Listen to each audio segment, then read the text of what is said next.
Curfew শিথিলের সময় বাড়ায় ছুটির দিনে রাজধানীর বিভিন্ন সড়কে সকাল থেকেই যানবাহনের চাপ দেখা গেছে। তবে গুরুত্বপূর্ণ মোড় সহ বিভিন্ন সড়কে আইন শৃঙ্খলা রক্ষাকারী বাহিনীর সদস্যরা সতর্ক অবস্থানে আছেন।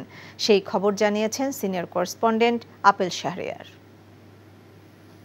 রাজধানীতে সকাল ৮টা থেকে বিকেল ৫টা পর্যন্ত কারফিউ শিথিল করা হয়েছে। এ সময়ে প্রয়োজনীয় কাজকর্ম সারতে সড়কে অনেকেই আসলে বের হয়েছেন ঘর থেকে। আজকে সরকারি ছুটি হওয়ার কারণে সেই সংখ্যাটি অনেকটাই কম। আমি আসলে রাজধানীর বিভিন্ন জায়গায় ঘুরে দেখলাম। এখন আমি বর্তমানে পল্টন মোড়ে অবস্থান করছি। ব্যক্তিগত গাড়ির সংখ্যাটা কিছুটা বেড়েছে আছে, তবে গণপরিবহনের সংখ্যা কিছুটা কম। আপনি যদি একটু দেখাই, এখন জন্ম সনদ দিয়ে খোলো বিকাশ স্টুডেন্ট অ্যাকাউন্ট, নিজের বিকাশ নিজে কর। যে পল্টন মোড়ে এখানে কিন্তু পুলিশের একটি ব্যাপক উপস্থিতি লক্ষ্য করা যাচ্ছে। জুম্মার নামাজের পরে কোনো ধরনের সহিংসতার ঘটনা ঘটে কিনা এই জন্য তারা এখানে তৎপর রয়েছেন। বলে রাখি যে সাম্প্রতিক সময়ে যে চলমান সহিংসতার ঘটনার পরে যে পরিস্থিতি তৈরি হয়েছে, নতুন করে যাতে কোনো ধরনের বিশৃঙ্খলা না হয় এই জন্য কিন্তু সজাগ দৃষ্টি রেখেছে আইন শৃঙ্খলা রক্ষাকারী বাহিনী।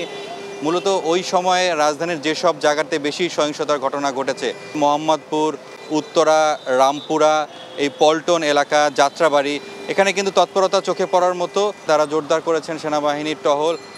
সাধারণ মানুষের সাথেও আমি কথা বললাম, তারা বলছেন তাদের মাঝে আসলে ধীরে ধীরে স্বস্তি ফিরে এসেছে। তারাও চাচ্ছেন যে একটি পরিবেশ তৈরি হয়েছে, অর্থাৎ যে কারফিউ জারি হচ্ছে, মানুষের মাঝে এক ধরনের কিছুটা শঙ্কা ভয় রয়েছে, সেটি যাতে তারা কাটিয়ে উঠতে পারে। এই জন্য তারাও চাচ্ছেন যে আইনশৃঙ্খলা রক্ষাকারী বাহিনীর কঠোর অবস্থানের কারণে যাতে ধীরে ধীরে পরিস্থিতি অনেকটাই স্বাভাবিক হয়ে আসে, এই প্রত্যাশা তারা করছেন। আর আজকে আওয়ামী লীগের একটি কর্মসূচি রয়েছে, অর্থাৎ বাদ জুম্মা সারা দেশে সহিংসতার ঘটনায় যারা নিহত হয়েছেন, আহত হয়েছেন, তাদের স্মরণে দোয়া মাহফিল আয়োজন করা হয়েছে। এখন জন্ম সনদ দিয়ে খোলো বিকাশ স্টুডেন্ট অ্যাকাউন্ট, নিজের বিকাশ নিজে কর।